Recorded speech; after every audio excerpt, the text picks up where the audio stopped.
বা আমাদের ফেজ বলি সেটা পজিটিভ হয় না, আগায় না। আমি মোটা দাগে কিছু কিছু বক্তব্য বলবো, কিছু কিছু বক্তব্য অলরেডি চলে এসছে, তার মধ্যে এলোমেলো হতে পারে, কিন্তু আমি যেভাবে পয়েন্ট নিয়েছি সেই অনুযায়ী আমি যাই। আমাদের একটি এসছে যে আমাদের মিডিয়া সেল করার জন্য, আর হলো ইওনো অফিসের জন্য করা। ইওনো অফিসে বেসিক্যালি ইওনো এবং এসিডেন্ট ছাড়া, এসিডেন্ট সাধারণত ইওনোর অফিসের বাইরে থাকে, ওদের একই সাথে, যেমন আমাদের এডিসি সাহেবরা কিন্তু আমরা একই অফিসে বসি, আলাদা অফিসে বসি।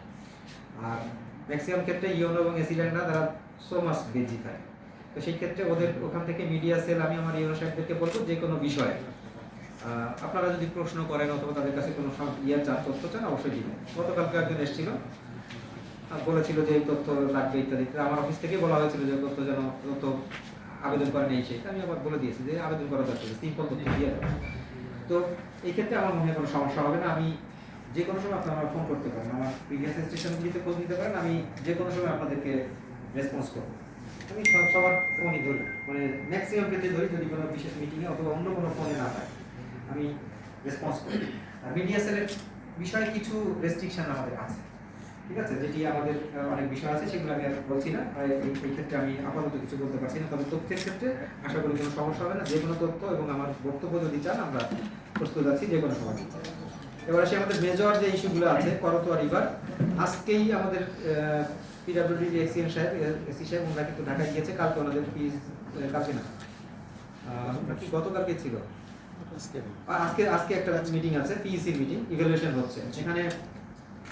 এটা একটা বিশাল প্রকল্প। আমি একটু বলি, অন্যান্য প্রকল্পের ক্ষেত্রে এই বিষয়গুলি একই সিস্টেমে কাজ করে। আমি যেহেতু মিনিস্ট্রিতে এই কাজগুলি করেছি ডেভেলপমেন্টে, এখানে অনেকগুলো ধাপ পার হতে একটা প্রকল্প পাস করতে। 50 কোটির নিচে হলে এক ধরনের বিষয়, 50 কোটির উপরে হলে আরেক ধরনের বিষয়। 50 কোটির নিচে হলেও এখন যে অবস্থা সেটা হলো একটু টাফ, যে কোনো মানে প্রকল্প পাস করিয়ে আনা। আর তারপরে প্রকল্প শুধু পাস করলেই হয় না, আমরা শুধু চিন্তা করি যে একদিকে পাস হয়ে গেলেই বোধহয় প্রকল্প শুরু হয়ে গেল, বিষয়টি কিন্তু এত সহজ না। কারণ ফাইন্যান্স মিনিস্ট্রি যদি টাকা না দিতে পারে, ওই প্রকল্প কিন্তু শুরু হয় না। এরকম অসংখ্য প্রকল্প আছে, পাস হয়েছে কিন্তু অর্থের যোগান হয়নি বলে প্রকল্প শুরু হয় না। তো সেই ক্ষেত্রে আমি বলবো সকল ক্ষেত্রে একই জিনিস, তবে রেল প্রজেক্ট যেটা, সেটা আমরা যেহেতু ল্যান্ড অ্যাকুইজিশনের টাকা পেয়েছি, অন্যান্য এই জিনিসগুলো, এই ম্যাক্সিমাম প্রকল্পগুলোই জিওবির টাকা দিয়ে, অর্থাৎ গভর্নমেন্টের টাকা দিয়ে। আর আপনারা জানেন আমাদের বাজেটগুলি আমরা কিন্তু সবকিছু গভর্নমেন্টের টাকা দিয়ে করতে পারি না, আমাদের অনেক লোন টোন করতে হবে। এই সকল ক্ষেত্রে আমাদের অনেক রকমের কোয়ারির জবাব দিতে হয়, যে কারণে লেংথি হয়। কিন্তু আমাদের পক্ষ থেকে যতটুকু, জেলা প্রশাসনের পক্ষ থেকে প্রত্যেকটি প্রকল্প যেন দ্রুততার সাথে হয়, এটা আমরা সর্বোচ্চ চেষ্টা করি।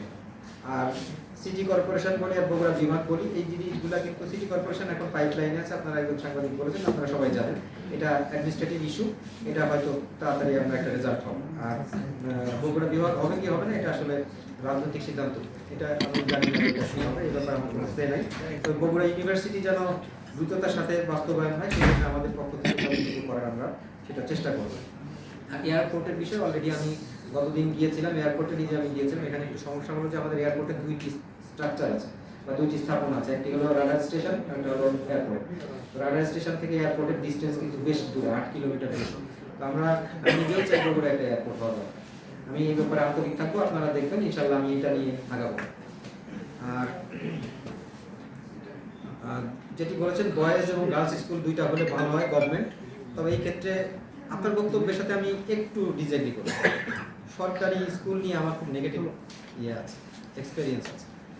সেটা হলো সরকারি যখন চাকরি আমরা পেয়ে যাই, তখন একটা চলে আসে যে আমার চাকরিতে তো কোনো সমস্যা নেই, আমার পারফরমেন্স শো না করলে কোনো সমস্যা নেই। এই জন্য আমি বলবো যে সরকারি স্কুল করলেই যে সমস্যার সমাধান হবে, বিষয়টি এরকম না।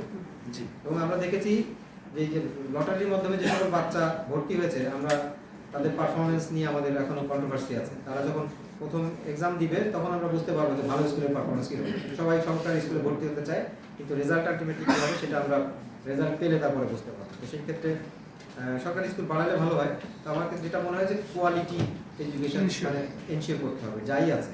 আর আমরা প্রাইভেট অনেক স্কুলে ভালো রেজাল্ট করছে, সেটা হচ্ছে ওই ইনস্টিটিউটের যারা শিক্ষক আছেন, যারা অন্যান্য কলা কৌশলী আছেন, তাদের পারফরমেন্স কীরকম, বাচ্চাদের সাথে